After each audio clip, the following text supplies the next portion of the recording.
Dear Pastor Sunday Adelaha, I want to sincerely thank you for the teachings you have released over the years, especially your prayer series, the teachings on the prayer life of Jesus, and the role of prayer in personal and national transformation. Even though the revelation I am now walking in feels new to me, I clearly see that the seed of it was sown through your teachings long before I became conscious of it. Through listening to you, my understanding of prayer was gradually reshaped. You taught me, often without me realizing it at the time, that prayer is not primarily about asking God to do things for us, but about aligning man with God's will so that God can work through man. That seed recently came alive in my spirit in a very personal and practical way. While meditating on the words of Jesus in the Gospel of John, where he says that he can do nothing of himself, and that his judgment is right because he seeks not his own will, but the will of the Father, I suddenly understood the greatest purpose of prayer. I saw clearly that Jesus prayed so that he would not act from self-will, but from submission to God's will. From that moment, prayer became something entirely different for me. I realized that if Jesus prayed to avoid doing his own will, then if I do not pray, I stand the risk of doing my own will instead of God's will.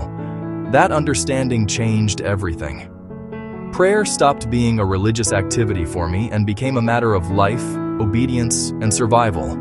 I now pray whether I feel like it or not, because I understand the danger of not praying. The danger is not unanswered prayers, but self-will.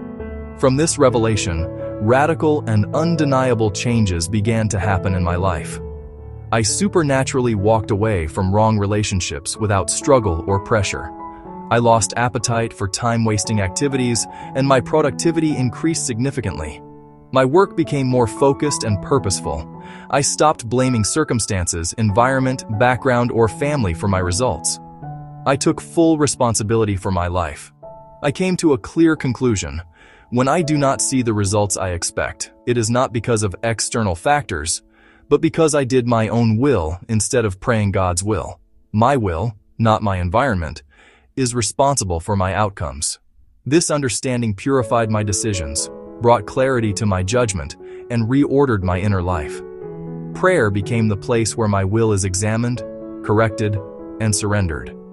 Obedience became lighter than disobedience, and discipline became natural rather than forced.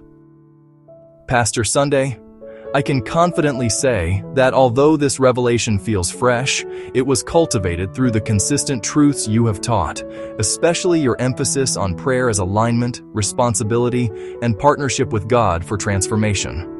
Today, I am writing a book from this understanding, and I strongly believe this revelation has the power to revolutionize the body of Christ and impact the world practically. Thank you for faithfully teaching truth, for emphasizing responsibility over excuses, and for modeling a gospel that produces tangible transformation. Your labor has borne fruit in my life, and I am deeply grateful. With honor and gratitude, James.